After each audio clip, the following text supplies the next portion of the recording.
Gema kebaikan di gang sempit kota tempat Aris tinggal adalah tempat di mana semua orang tampak terburu-buru. Di tengah kebisingan mesin motor dan kepulan asap knalpot, Aris adalah sebuah anomali. Pemuda berusia 20 tahun itu bekerja di sebuah gudang logistik pada pagi hari dan menjadi pengantar pesanan makanan pada sore hingga malam hari.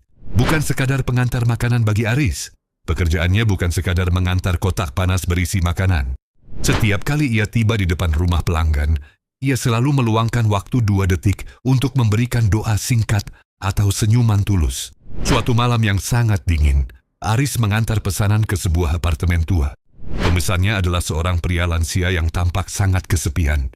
Aris melihat lampu ruang tamu pria itu mati. Tanpa diminta, setelah memberikan makanan, Aris bertanya, "Kelihatannya lampunya putus, Ke. Mau saya bantu ganti?" "Saya kebetulan bawa senter dan tangga kecil di motor." Kakek itu tertegun. Selama bertahun-tahun tinggal di sana, tak ada kurir yang peduli apakah rumahnya gelap atau terang. Aris memperbaiki lampu itu, bahkan membantu membuangkan sampah di depan pintu sang kakek. Sebelum pergi, ia tidak meminta bayaran tambahan. Baginya melihat mata kakek itu berbinar sudah cukup. Ujian ketulusan. Ujian bagi kebaikan Aris datang saat ia sendiri sedang terjepit. Suatu sore, ban sepedanya bocor, dan ia tidak punya cukup uang untuk ke bengkel.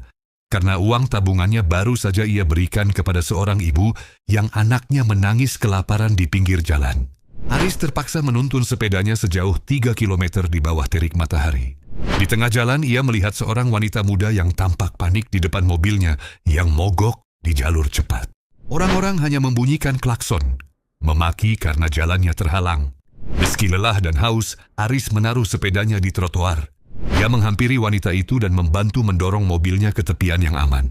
Ternyata, wanita itu sedang dalam perjalanan menuju wawancara kerja penting. Aris bahkan membantu mengecek mesinnya, sebuah keahlian yang ia pelajari secara otodidak. "Terima kasih banyak, Mas. Kamu tidak tahu betapa berartinya ini bagi saya," ujar wanita itu sambil menyodorkan beberapa lembar uang besar. Aris menggeleng halus. "Simpan saja, Mbak.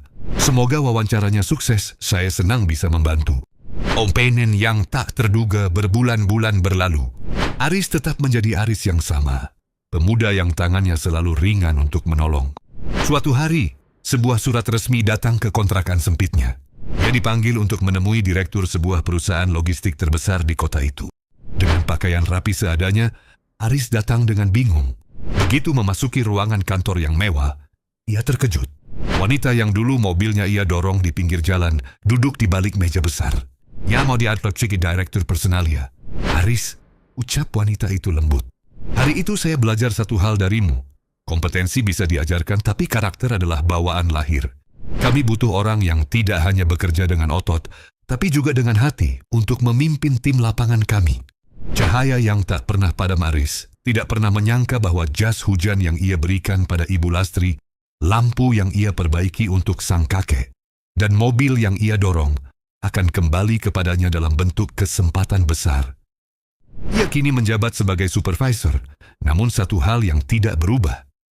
Ia tetap membawa kotak perkakas di kendaraannya, selalu siap berhenti jika melihat seseorang yang kesulitan di bahu jalan. Kisah Aris mengingatkan kita pada sebuah prinsip sederhana. Kebaikan yang kita berikan kepada dunia adalah pesan botol yang kita lempar ke laut. Suatu saat, ombak akan membawanya kembali ke pantai kita dalam wujud yang jauh lebih indah. Pelajaran yang bisa kita ambil: inisiatif. Jangan menunggu diminta untuk menolong. Keikhlasan.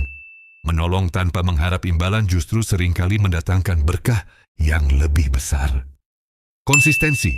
Menjadi orang baik adalah pilihan yang harus diambil setiap hari, bukan hanya saat kita merasa senang